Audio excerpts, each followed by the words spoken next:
Hello, everybody. Welcome back to the Atlantic documentary. In this part of the documentary, I will be stating how it sunk and what type of stuff went down on the decks. Let's dive in to check out this wreck. And Captain Williams took note of this emergency right away. And basically, they instantly wanted to put out the lifeboats. But here's the problem. Since the sea was so rough, when they tried to put out the lifeboats, the sea just crushed them.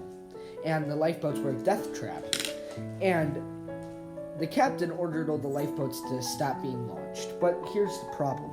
When one of the officers in his lifeboat was lowering, Captain Williams went up to the boat and told him to stop.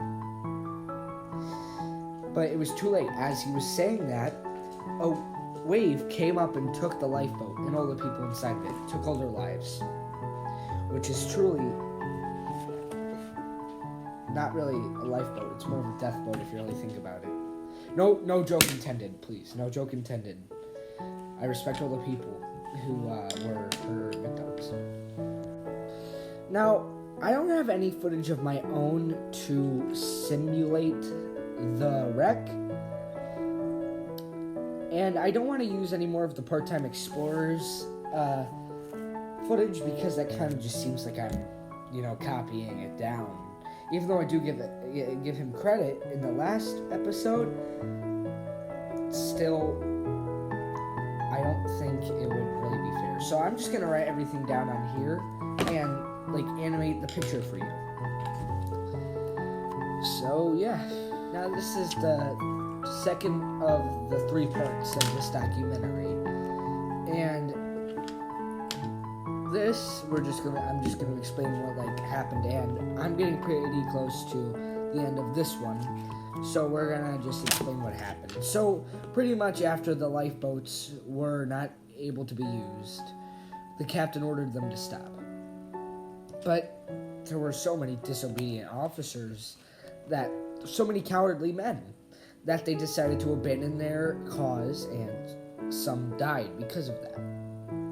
And now see, when the ship got stuck, there was a rock right next to it. Now see, the ship, sorry I'm using pink pen, but it's all I got right now. See, this is the ship, and they were going to try to put a rope onto that island right there. And the town that the rescuers were coming from were Terrence Bay, Upper Prospect, and Lower Prospect. And Upper Prospect was 3 miles away.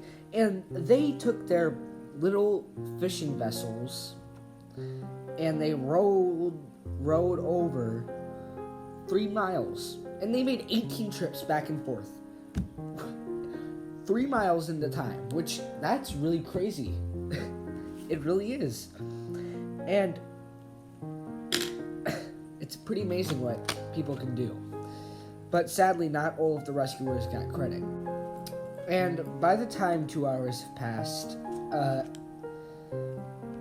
one of the rescuers came and they heard the crunching of the metal, full iron, which is the same thing, and heard the screaming, and the people of the bridge of the Atlantic, which was about right in this area, they were shooting off signal rockets, which was signaling for help. And one of these blew up in their faces, around right there on the ship, and that did cause their skin to be scorched, which is bad. The third and last part of this series will come in a few days, so be alert.